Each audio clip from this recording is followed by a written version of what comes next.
The legitimacy of divine right is so rooted in the priesthood that true priesthood does not exist apart from it. Initiation and consecration are a veritable heritage. So is the sanctuary inviolable on the part of the profane, and so also it cannot be seized by sectarians. For the same reason the glorious lights of divine revelation are diffused in accordance with supreme reason, because they come down in order and harmony.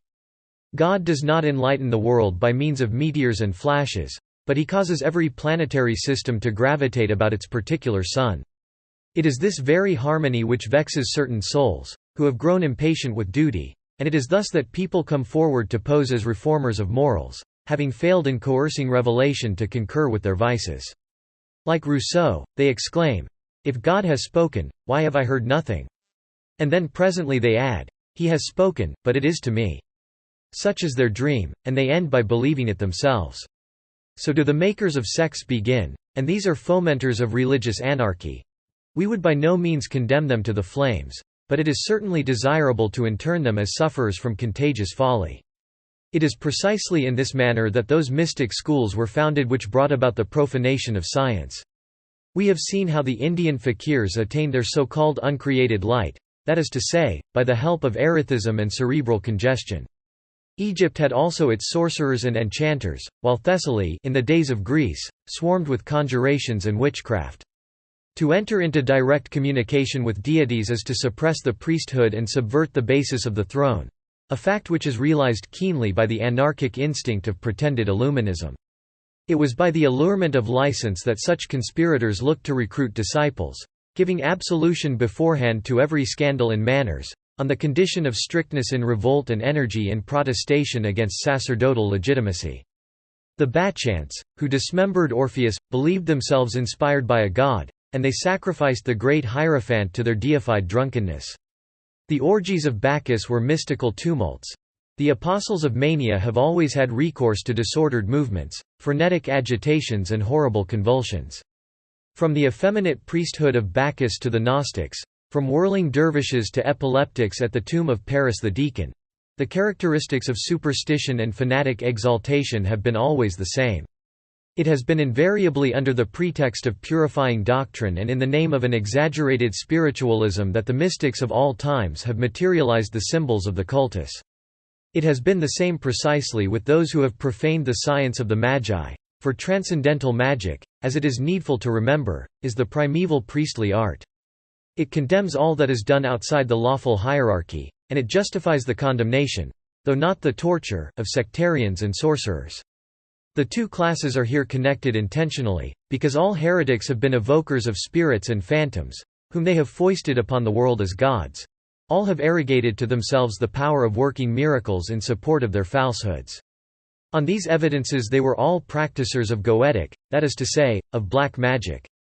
Anarchy being the point of departure and the palmera characteristic of dissident mysticism, religious concord is impossible between sectarians, and yet they are in astonishing unanimity upon a single point, being the hatred of hierarchic and lawful authority. This in reality is the whole root of their religion, as it is the sole bond which links them one to another. It is ever the crime of Ham, contempt of the family principle and outrage offered to the father, whose nakedness and shame they expose with sacrilegious mirth. All the anarchic mystics confuse the intellectual with the astral light.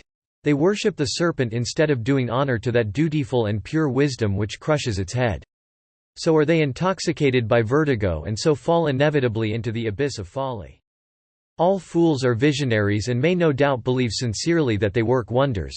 Indeed, hallucination is contagious and things inexplicable occur, or seem to occur, frequently enough in their vicinity. Moreover, the phenomena of the astral light in the excess of its attraction or projection are themselves of a kind to confuse those who are half-educated. It is centralized in bodies and, as the result of violent molecular distension, it imparts to them so high a degree of elasticity that bones may be twisted and muscles stretched out of all measure. It forms whirlpools and waterspouts, so to speak, which levitate the heaviest bodies and can sustain them in the air for a length of time proportionate to the force of the projection. The sufferers feel on the point of bursting and cry for compression or percussion to relieve them.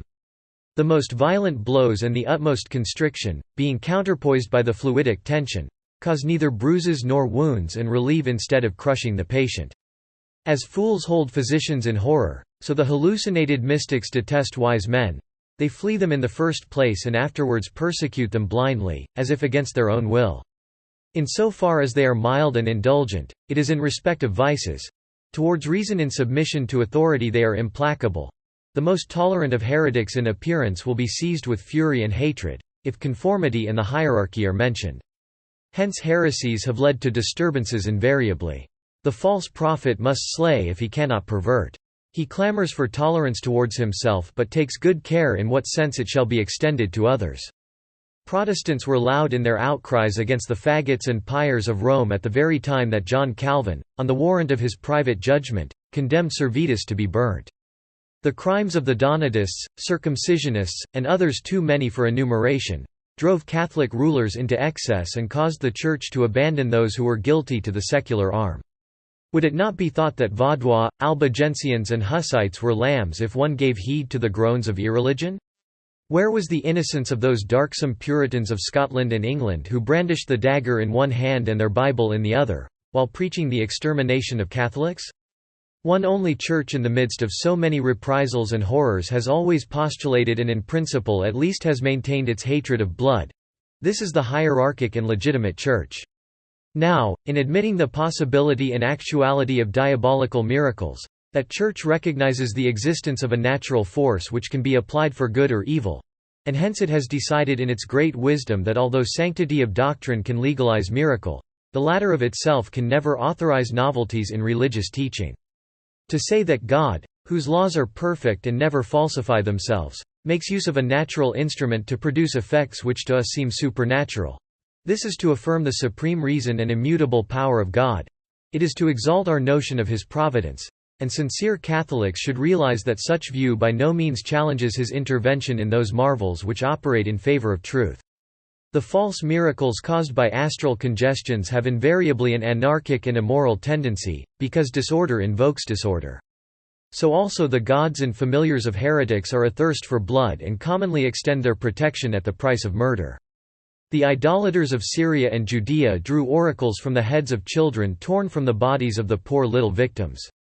They dried these heads and, having placed beneath the tongues a golden lamen bearing unknown characters, they fixed them in the hollows of walls, built up a kind of body beneath them composed of magical plants secured by bands, lighted a lamp at the foot of the frightful idols, burnt incense before them and proceeded to their religious consultation. They believed that the head spoke, and the anguish of the last cries had doubtless distracted their imaginations. Moreover, as said already, blood attracts larvae. The ancients, in their infernal sacrifices, were accustomed to dig a pit, which they filled with warm and smoking blood. Then from all the deep places of the night they beheld feeble and pallid shadows ascending, descending, creeping and swarming about the cavity. With a sword's point steeped in the same blood, they traced the circle of evocation and kindled fire of laurel, alder and cypress wood, on altars crowned with asphodel and vervain. The night seemed to grow colder and still more dark. The moon was hidden behind clouds, and they heard the feeble rustling of phantoms crowding about the circle, while dogs howled piteously over the countryside. All must be dared in order to achieve all. Such was the axiom of enchantments and their associated horrors. The false magicians were banded together by crime and believed that they could intimidate others when they had contrived to terrify themselves.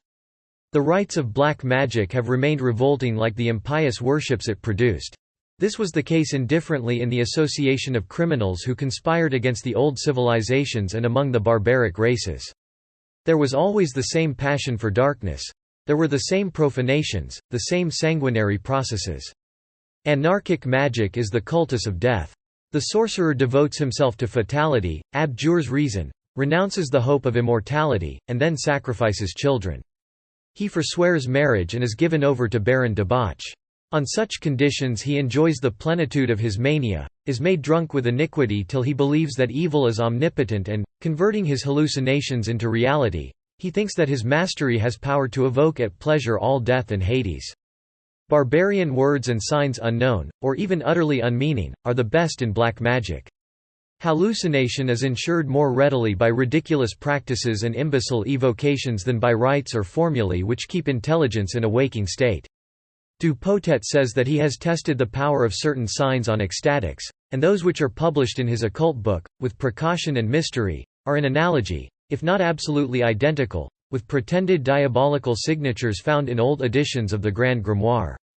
The same causes always produce the same effects, and there is nothing that is new beneath the moon of sorcerers, any more than under the sun of sages. The state of permanent hallucination is death or abdication of consciousness, and one is then surrendered to all the chances comprised by the fatality of dreams. Every remembrance begets its own reflection, every evil desire creates an image, every remorse breeds a nightmare. Life becomes that of an animal, but of a peevish and tormented animal. The sense of morality and of time is alike absent. Realities exist no longer. It is a general dance in the whirlpool of insensate forms. Sometimes an hour seems protracted over centuries, and again years may fly with an hour's swiftness. Rendered phosphorescent by the astral light, our brains swarm with innumerable reflections and images. We close our eyes, and it may happen that some brilliant, somber or terrific panorama will unroll beneath our eyelids. He who is sick of a fever will scarcely close them through the night without being dazzled by an intolerable brightness. Our nervous system, which is a perfect electrical apparatus, concentrates the light in the brain, being the negative pole of that apparatus, or projects it by the extremities, which are points designed for the circulation of our vital fluid.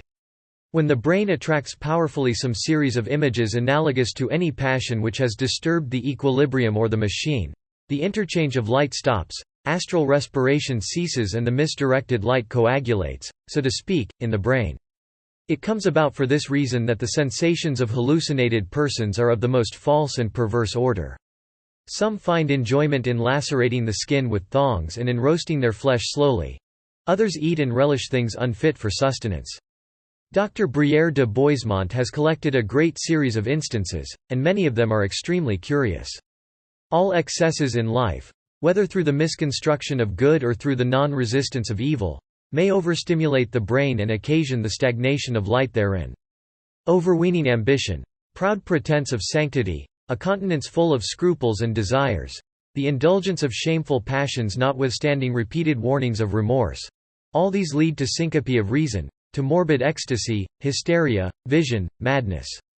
The learned doctor goes on to observe that a man is not mad because he is subject to visions but because he believes in his visions rather than in ordinary sense.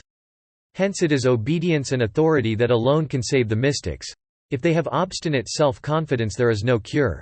They are excommunicated already by reason and by faith. They are the aliens of universal charity. They think themselves wiser than society. They dream of founding a religion, but they stand alone. They believe that they have secured for their private use the secret keys of life, but their intelligence is plunged already in death.